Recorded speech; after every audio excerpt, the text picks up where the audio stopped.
Hi, this is Corey from Plaza Fitness Performance. I've got Anthony here as my client. Today we're going to go through some deadlifting. So this video is designed for new clients. This is not a deadlifting camp.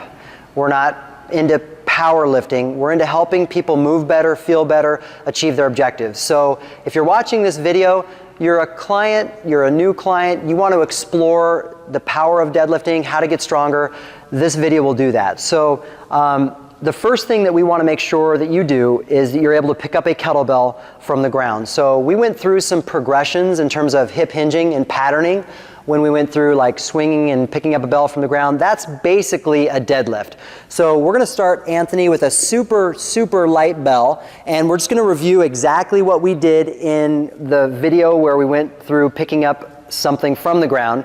He's going to position his feet comfortably wide for him.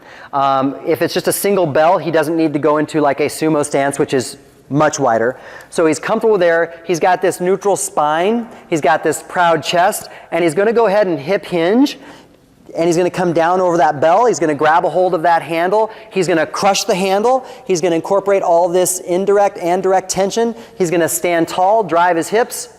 That is a single bell deadlift. It's a bilateral deadlift. He's got his hands, both hands on it. To make that a little bit more challenging, you do single, but for our purposes right now, that's all we need you to master. Just picking up a bell from the ground is a deadlift. Go ahead and put that down, Anthony. Do a couple reps right there. What makes it a deadlift is he's bringing the bell from the ground. If he doesn't let it sit on the ground, it's not a deadlift, and it's more of an RDL, a Romanian deadlift. Excellent. And now let's have him, when he gets done with this one, let's have him turn and face you. Good. Same thing. Directly over the top of the bell. Proud chest.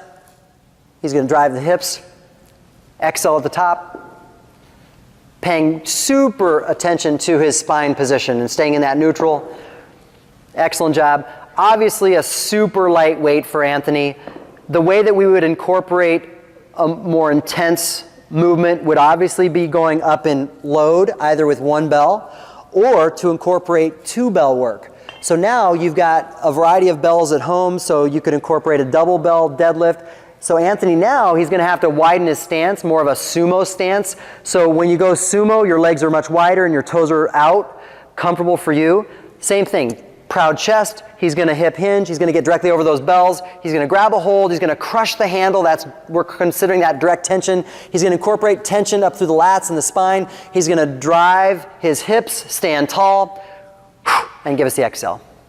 Excellent job. Do a couple of those reps, Anthony. Crush, drive, finish. That's it. Crush, drive, finish. Nicely done. And before he lifts those bells, he's taking that slack out, which just means he's just starting the movement without raising the load. So that's your deadlift. You have the ability to transition and progress to other tools. We want to make sure that a client patterns the hip hinge properly. We want to make sure that they're stable through their core and their spine.